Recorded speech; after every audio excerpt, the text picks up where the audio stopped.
Hello दोस्तों, आप सभी लोगों का हमारे चैनल पे स्वागत है। आज हम आपको पॉलीटेक्निक के मैकेनिकल इंजीनियरिंग ब्रांच के 6th सेमेस्टर के CNC machine and automation subject के महत्वपूर्ण 30 क्वेश्चन करवाएंगे, जो इस बार एग्ज़ाम में आने की बहुत ही अधिक संभावना है।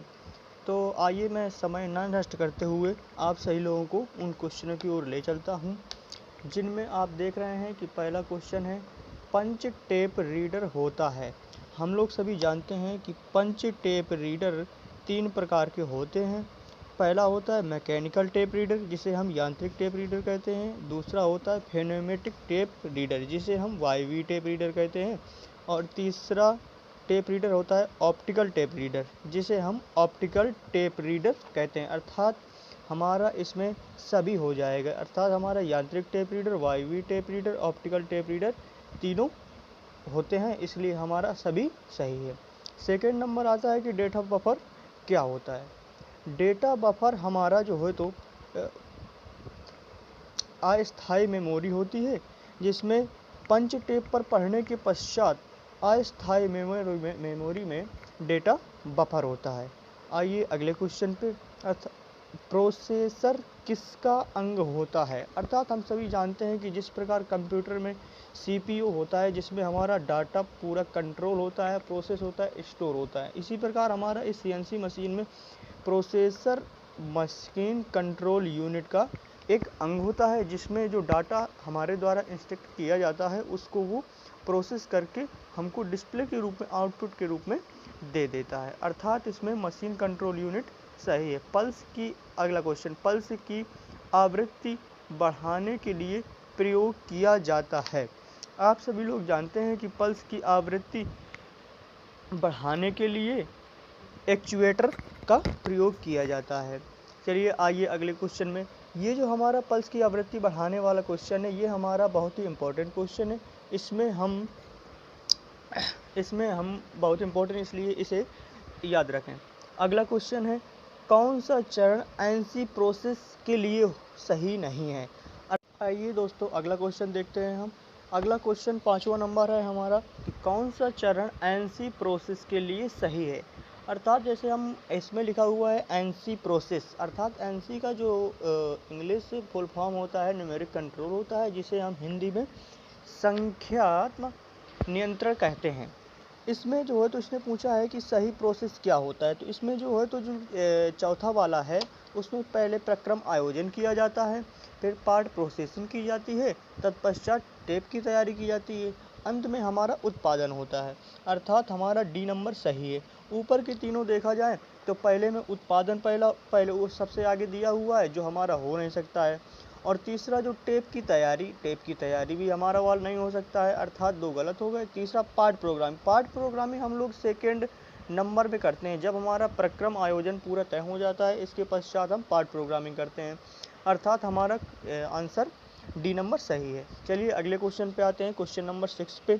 निर्देशांक तंत्र में जेड, अर्थात दोस्तों क्वेश्चन नंबर 6 में पूछा गया है कि निर्देशांक तंत्र में जेड अक्ष होता है।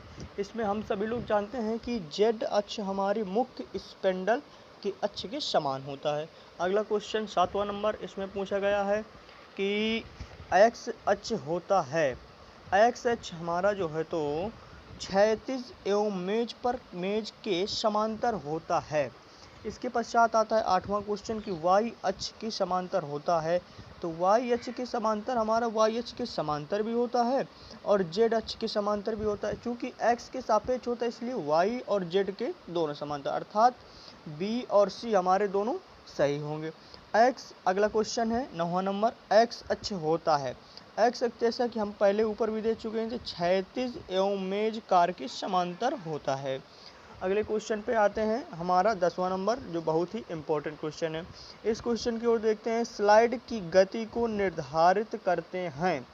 स्लाइड की गति हमारे दाएं हाथ के नियम से निर्धारित की जाती है, अर्थात हमारा इसका बी आंसर सही है। हम अब आते हैं अगले क्वेश्चन पर। इसमें लिखा है G80 G85 प्रदर्शित करता है। G85 हमारा बोर इन और बोर आउट को प्रदर्शित करता है, अर्थात क्वेश्चन नंबर 19 का सी सही है। अब अगले क्वेश्चन पे आते हैं कि M00 प्रदर्शित करता है। M00 हमारा प्रोग्राम स्टॉप करने की एक प्रोग्रामिंग होती है। M00 हमारी CNC मशीन पे जब हम उसे टाइप करते हैं तो वो हमारा प्रोग्राम स्टॉप करने का एक निर्देश होता है, अर्थात क्वेश्चन नंबर 20 का ए नंबर सही है। आइए दोस्तों, हम सभी अब अपने अगले क्वेश्चन पे आते हैं। अगला क्वेश्चन है टेप रीडर होता है।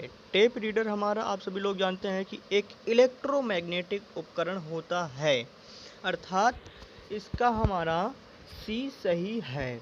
अब अगले में आते हैं कि जो CNC में भाषा का प्रयोग किया जाता है, अर्थात CNC मशीन में किस भाषा का प्रयोग किया जाता है। CNC में हम APJ लैंग्वेज का यूज किया करते हैं।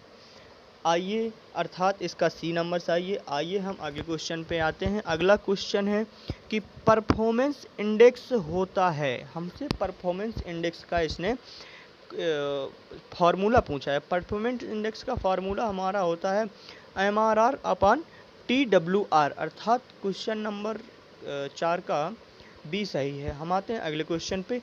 कैड के घटक होते हैं। कैड के हमारे ICG और डिजाइनर दोनों घटक होते हैं। जो हमारा क्वेश्चन नंबर का कैड के घटक का सी नंबर सही है। ए और बी दोनों सही है। रोबोट का डिग्री ऑफ फ्रीडम होता है। आप सभी लोग जानते हैं कि रोबोट का डिग्री ऑफ फ्रीडम 6 होता है। आइए अगले क्वेश्चन में, रोबोट के कितने नियम होते हैं। रोबोट के 2 नियम होते हैं। बहुत से बच्चों को लॉगिन करने में प्रॉब्लम होती है, तो मैं आज सभी लोगों को लॉगिन करने की तकनीक को बताता हूं।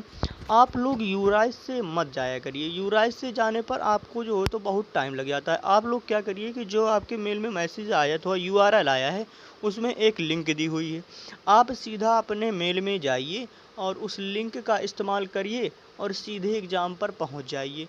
इसमें आपको कोई भी प्रॉब्लम नहीं होगी। बहुत ही सरलतम प्रक्रिया है और ये बहुत ही अच्छी भी है। अर्थात